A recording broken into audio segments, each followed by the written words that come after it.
As we've been covering Helene over the last 30 minutes now, we'll be doing it for the rest of the day and into tomorrow as we mark the 1 year since. We are taking a look back at recovery so far and what still needs to happen. Of course, for Western North Carolina, tourism is a huge part of that. So we've got a special guest today, Chase Pickering with the Biltmore Estate, the VP of Guest Experience.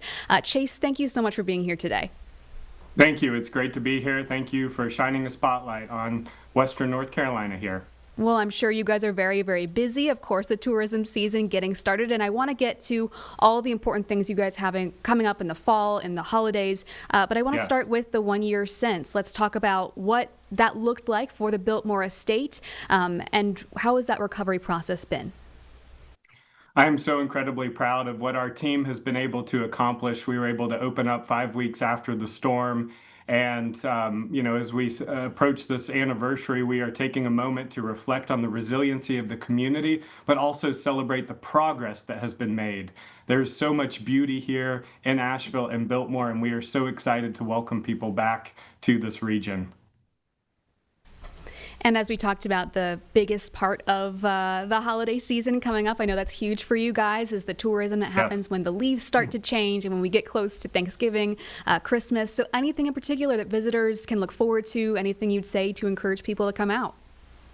Well, we're already seeing some color change among the trees, and it's so great that the Blue Ridge Parkway is open in both directions around Asheville. So fall is a spectacular time to be here. And then starting November 1st, we open Christmas at Biltmore, which is a beloved tradition that we're celebrating 130 years this year. And so it's a wonderful time to come see us. And then this spring, we have an all-new experience that we announced last week. It's called Luminaire, and it's an evening outdoor experience where we'll be projecting onto the front of Biltmore House with light and sound, and it's going to be absolute magic around Biltmore House and the gardens.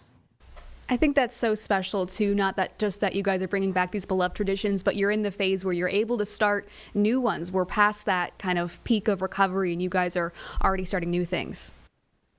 Yes, I'm just so grateful for this community and the resiliency that it's shown so that we can focus on the future and all the great things on the horizon. And my family, who have been a part of Biltmore for now 6 generations, are just so proud of Western North Carolina and the progress that's been made here. And that's what I was going to ask you next, is I know you have this personal connection, of course, to the Biltmore Estate and to Asheville. What does that mean to you and to the community to have the Biltmore back up and running like this, not just immediately after the storm, but to have you guys as that staple as the rest of Asheville and Western North Carolina comes back to recovery?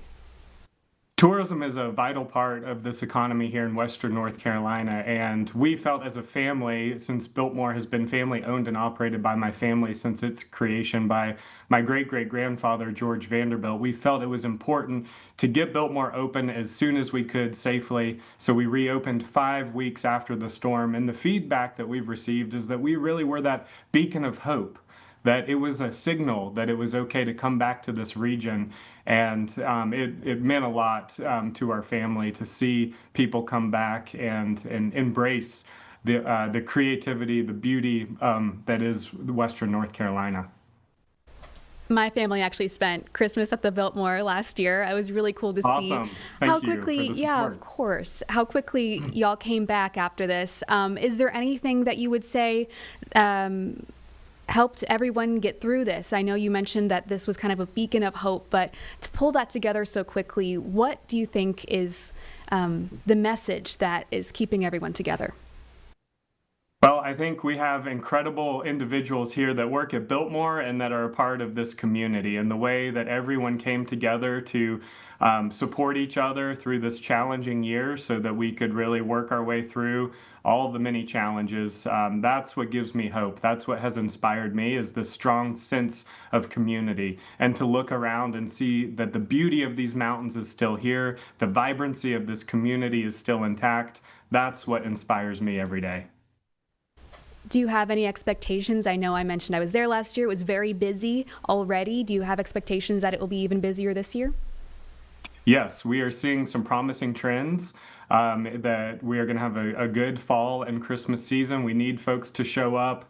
The surrounding community is we're all needing tourism to get back on its feet, but we are seeing some really promising trends as we move into the fall and Christmas seasons here at Biltmore. Really, really great news. And we're watching some of that video on the screen now of just how beautiful it looks and how quickly you guys have come back. And I appreciate you taking the time amongst this very busy season, I'm sure, to talk with us. Thank you so much for joining us, Chase. Thank you so much. Hope you come visit us again this Christmas. And we'll have all that information up for you guys. I know lots of important things, so I appreciate it. Like he mentioned, holidays coming up, and they're going to have a whole new event in the spring, so be sure to look into that. I know that Western North Carolina would really love for some visitors.